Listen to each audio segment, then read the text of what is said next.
Hey everybody, Arnaldo here broadcasting from Fidelio's Frequency. Welcome to my channel. I haven't made a new release video yet in 2024, and I've stacked up quite a bit of new releases so far this year. We're at the end of May, so it's 5 months, almost half year's worth of new releases. And I wanted to talk to you about most of them, or at least a first batch. There are quite a few that I didn't want to fit into this video because I wanted to give them a couple more spins just to make sure that I have formed, a final opinion on them. But in this video, I'll talk about the 10 releases that I think are worthy of a listen, a stream, or maybe even a purchase if you like them this year in 2024 so far. So starting off with a record that I bought in January, it's actually the first 2024 release that I purchased, and that is the second album by The Smile called The Wall of Eyes. The Smile are two members from Radiohead, namely Tom York and Johnny Greenwood, accompanied by the drummer from Sons of Kemet, Tom Skinner. And so far, I'd have to say that I still like the first one more than this one, although I will have to say that there are some songs, namely 2 songs on here, that are probably better than any of the other songs, or at least I prefer more than any of the songs on the first Smile outing. On this album, we do not see Nigel Godrich, who produced the first Smile album and has been a permanent fixture as a producer for Radiohead for the past 20 years, I would have to say, or maybe even more. And this time the producer spot is filled by Sam Petz Davis, who actually produced Tom York's soundtrack of the remake horror movie Suspiria. So he's a producer on this one, and this album, as opposed to the previous or the first Smile album, seems to be a bit more ethereal, a bit more loose, whereas the first one seemed to be tighter as a band and less polyrhythms, which you would hear, very reminiscent also of Radiohead, which you would hear on the first albums, don't really appear that much on this one, although of course punctuated by a lot of strings, but just a less Radiohead-like record. As opposed to the first Smile album, which kind of did remind you a little bit. You could pick up on the Radiohead type of sound. I feel that on The Smile, just like on other side projects that Tom York and Johnny Greenwood and other members of Radiohead have had, this project gives them freedom to play outside of the boundaries, if you may say. 2 of the songs that I think are worth highlighting. The first one is Friend of a Friend, which has a crescendo of strings, like crazy strings, towards the middle end of the track. Beautiful. And probably one of the most cinematic tracks that Tom York has produced in the last, probably since any Radiohead record, and that is Bending Hectic. Beautiful. I find that the sound, the representation, the production almost echoes and is like a visual companion to what the lyrics are. The lyrics are a song about driving off an accident, driving off a cliff of an Italian mountain, and it chronicles the fall of the car, basically, off the mountain, and the way the song is arranged and produced gives you almost like the visual representation of what is actually happening while he's singing those lyrics. Another consideration on this, and several people have asked me in previous videos, but how does it sound? This album, I got the blue version, and it sounds terrible. It is filled with no fill, that crackling sound that you hear, string of pearls, all of that, to the point where I bought this from, I think it was the pre-order from their Bandcamp account, and emailed them for a replacement. They quickly replied that they were sending a new one. Unfortunately, 2 weeks later, I still hadn't gotten a replacement. When I followed up, they said that it had gotten probably lost, but in the meanwhile, they had received so many complaints about the blue version that they offered to send me either the blue version again or the black version, which they said, quote unquote, was more consistent in terms of quality. So they send me the black one. I opt for the black one, and it is a little bit better, but still, just buyer beware. The vinyl pressing, at least the ones that are circulating in the US, are not the best. I heard other people that have gotten the blue version have gotten copies that were perfectly fine, so it's up to you. Hit or miss. Wall of Eyes, The Smile. Next artist I want to talk to you about is an artist that I only recently discovered, although she's been making music probably for 10 years, since she was a teenager. She's only 26. Her name is Faye Webster, and the album is Underdressed at the Symphony. I think this came out around March. Correct me if I'm mistaken, or maybe even April. Love this album. I was tipped off by Mojo Magazine, who did a phenomenal write-up of the album, and piqued my interest. I streamed it. I really liked it. Within a week, I bought a physical copy because that's how much I really enjoy this album. Fifth album by Faye Webster. She's a 26-year-old from Atlanta, singer-songwriter. There are mixed genres on here. She explores R&B, alt country, indie rock. There's some jazzy influences here and there in terms of the arrangements, flutes, strings. She sings with a wispy kind of voice. And I was reading about how, and you don't really pick up on it that much on the themes of the songs, that this is her breakup album, but that's how it has been presented. Some of the songs on here that I'd like to talk about: first, the duet with Lil Yachty, which comes totally unexpected within the album. Apparently she is friends, childhood friends. They went to school together, I think high school together. They may have been in an early rap group together.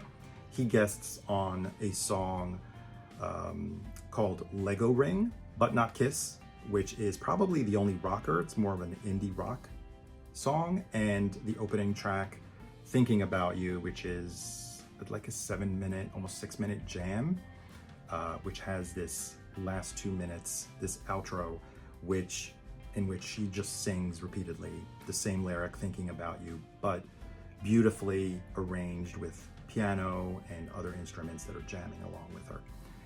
Definitely one to consider for the year-end list. This one is Underdressed at the Symphony by Faye Webster. This also on blue vinyl, and contrary to the Smile record, this one sounds perfect. No issues whatsoever. Next up is a group that has been off my radar for quite a few years, and the name is Elbow.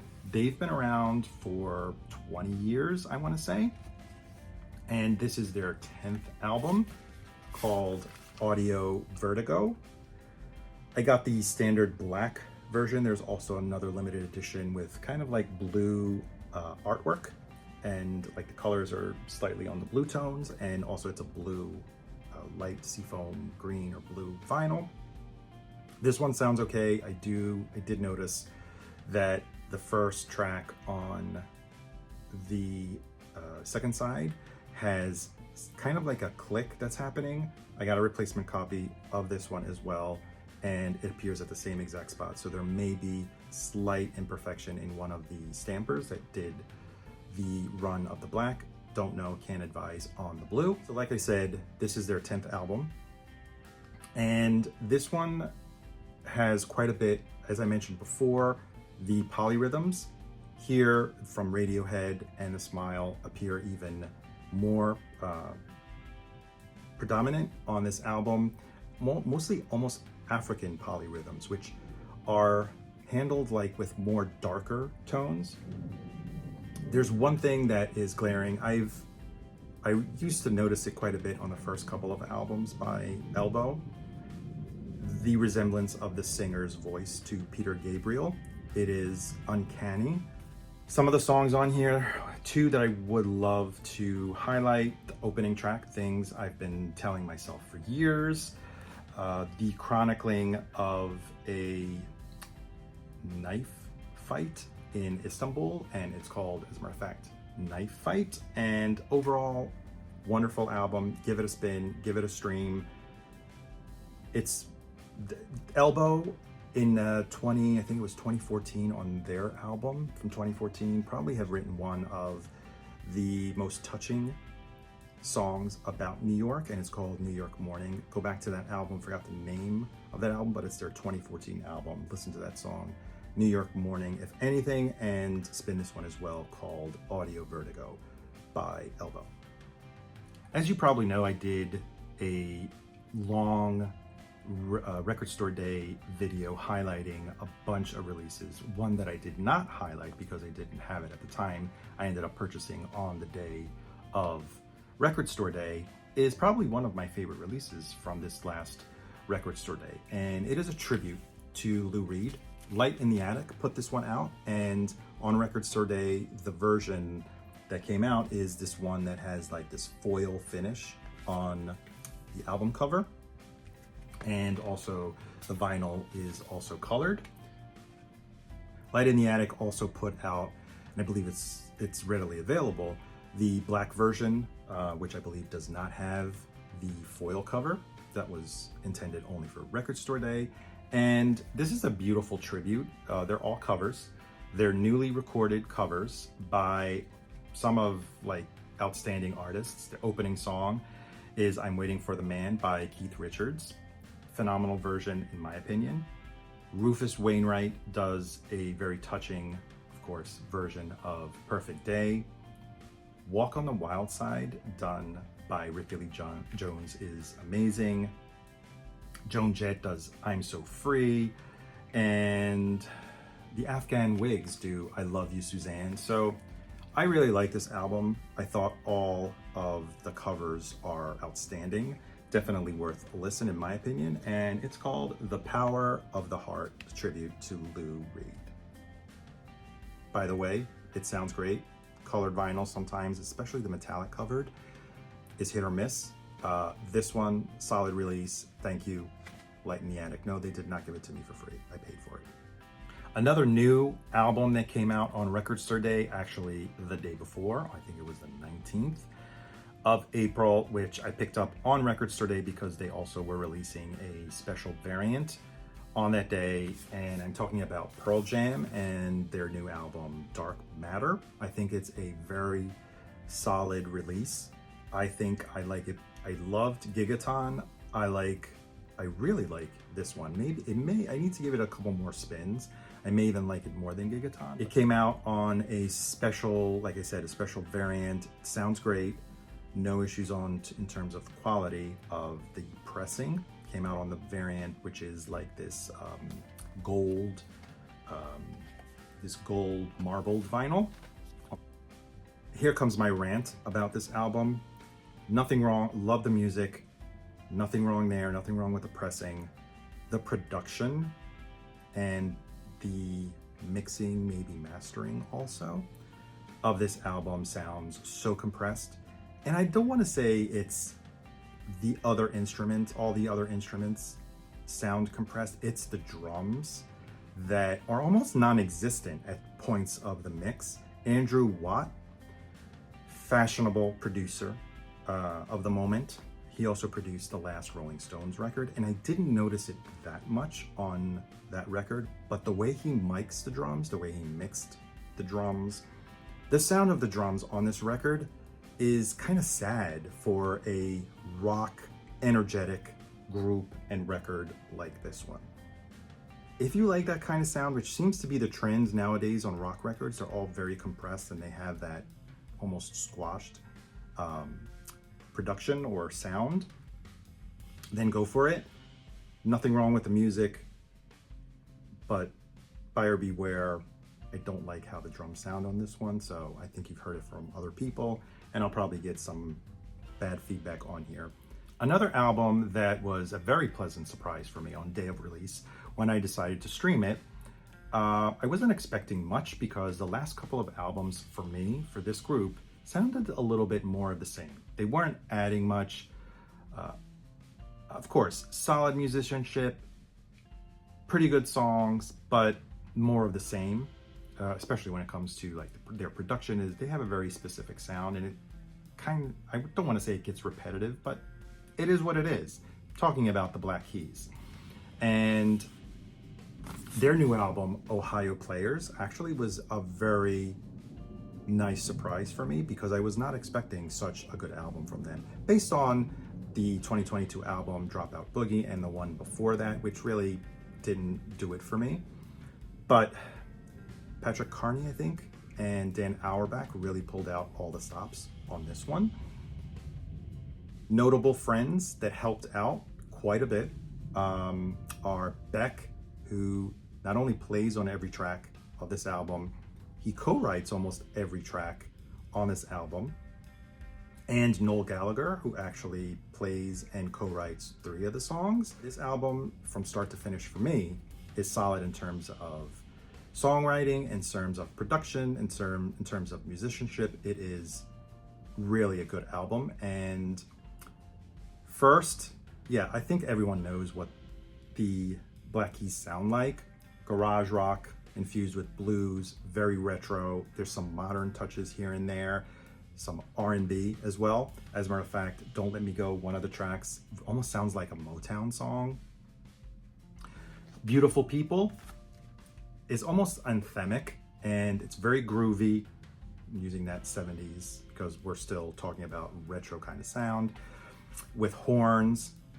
When I heard the song, I think it's called On the Game, I was like, I didn't know who was actually writing and producing. It was featured. When I heard On the Game, like, this sounds like Oasis. Why are they ripping off Oasis? Lo and behold, Noel Gallagher co-wrote On the Game. Only Love Matters. Beautiful, soulful R&B, has almost kind of like a Stax kind of production. Also, Noel Gallagher on that song. Beck actually has a featured vocal on Paper Crown along with Juicy J. Great album, probably ranks amongst, like, it's up there with El Camino, which was my favorite Black Keys album. Excellent pressing, black vinyl. You can buy confidently that this will definitely sound good, and it sounds fantastic on my system. Love the sound of it. Great production as opposed to the Pearl Jam one we just talked about. For those of you who watch my channel, you probably know what a huge fan I am of Lana Del Rey. And how could I not at least pay attention or give a chance to her main co-writing, songwriting partner, and that is Jack Antonoff. He released the 4th album of his group called Bleachers this year. And here's Jack, along with a, I guess, 70s vintage guitar, car. And this is, it's pretty interesting. This is the double vinyl Target version, which has 4 bonus tracks, extra tracks, and other versions have other extra tracks. So I'm still trying to figure out which is the version. Probably the digital version is the one that has them all in one shot, but there's actually one song on here that I was looking forward to, which actually is in the credits. It's mentioned in the credits. They didn't change the artwork and the layout of the credits, where it's like a demo of the song with Lana Del Rey, Alma Mater. That is the song where Lana Del Rey that she co-writes and also sings on, and could have easily fit on a Lana Del Rey album. Jack Antonoff is also one of the main songwriting partners of Taylor Swift, and Call Me After Midnight. If that is not a Taylor Swift album outtake, I would be very surprised. Easily that nice, very listenable pop that you would find on a Taylor Swift record. But the rest of the record sounds like Bruce Springsteen. We're in total New Jersey music heritage territory. I think this is kind of Jack Antonoff's tribute to Bruce Springsteen. Like I said, it's their 4th album, and these are just like turnpike anthems, most of them. I'm Alright, Modern Girl, for sure. Sounds like the E Street Band backing him. Very well produced, very well written, and great musicianship by the Bleachers. The name of the album is Bleachers. So here we are in the final stretch, the last 3 albums that I'd like to talk to you about. And these 3 are probably my favorite of the bunch. They're all great albums so far in these first 10. But these 3, I could already see them on my list of the final picks for 2024. First one up is an album that is from a band that has been making music for the past 40 years. And I think they've made a career-defining album. Definitely in my top 3 albums by this band, this group, or this duo, the Pet Shop Boys, and their new album is called Nonetheless, produced by James Ford, who produced last year's Depeche Mode, and one of my favorite, I think my top 3 albums of last year, The Ballad of Darren by Blur. And the tone of The Ballad of Darren is pretty much the same tone of Nonetheless, this album by Pet Shop Boys. There is that sense of melancholy throughout the record, whether it's behind a cheerful, dancey, upbeat track or a more somber track in terms of production. This is their love letter to the LGBT. There are a lot of themes, a lot of the songs revolve around either growing up or coming out. There's a track, Dancing Star, which actually is about Rudolph Nureyev. And like I said, somber moments, serious moments, as well as cheery, upbeat, dancey tracks like Dancing Star, Bullet for Narcissus, Why Am I Dancing? And then you have some really stellar, heartfelt, more sad tracks, let's call them. And probably my favorite of the entire album, and probably one of my favorite Pet Shop Boys tracks. It's called New London Boy. In that same vein, another track, first track of the second side, A New Bohemia. The thing that I'd like to highlight about this album is there are orchestral arrangements behind the synths and the drum beats on every single track. Sometimes it's a little bit far back or way far back in the mix, and it's just punctuating and augmenting the tracks. Other times it comes up a little bit more to the front, namely on A New Bohemia. Have I said I think this is probably one of their best albums in their entire career? I highly recommend this one. It is so worth a listen. I can't say anything more about it other than if you're a fan of the Pet Shop Boys, do not hesitate. You probably know this already. It's been out for a month now. Nonetheless, Pet Shop Boys. This is the Amazon Clear vinyl, and highly recommend it. No issues whatsoever. Once again, Nonetheless, the Pet Shop Boys. Another album I was looking forward to, especially because of the tracks that already had been released preceding this album, is the 7th album by Annie Clark, also known as Saint Vincent. And this one is self-produced, unlike the previous album, Daddy's Home.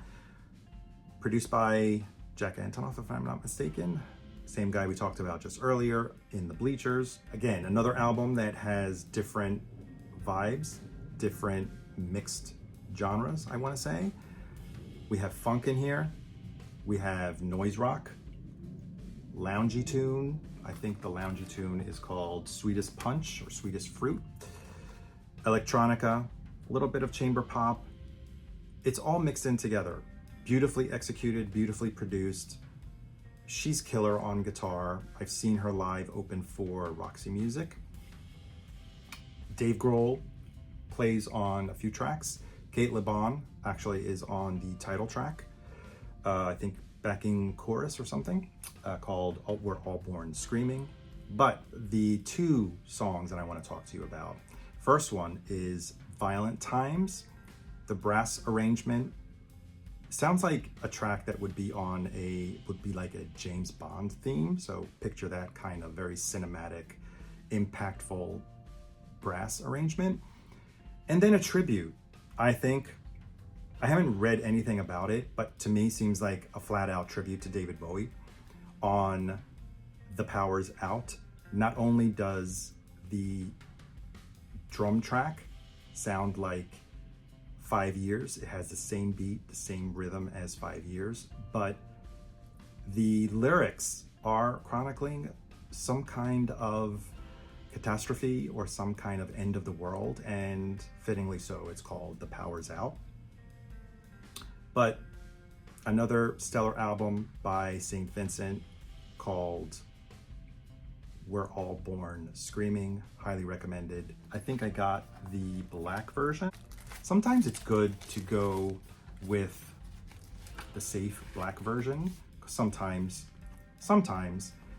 colored vinyl can have some quality control issues, but no qualms whatsoever. Sounds fantastic, even in the quiet parts.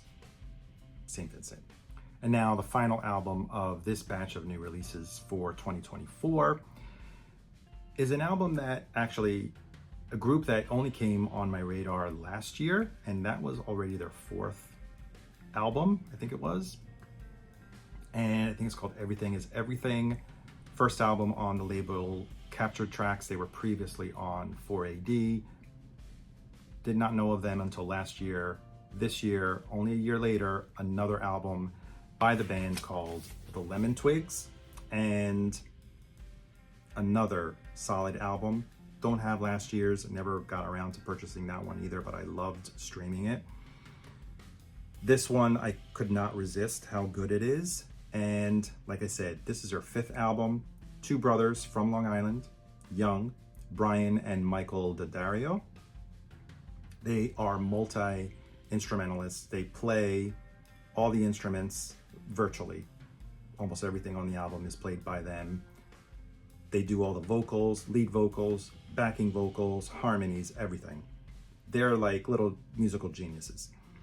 And except for one track, In the Eyes of the Girl, which features co-production credits, and also he plays on the track. I think he plays bass. It's Sean Lennon.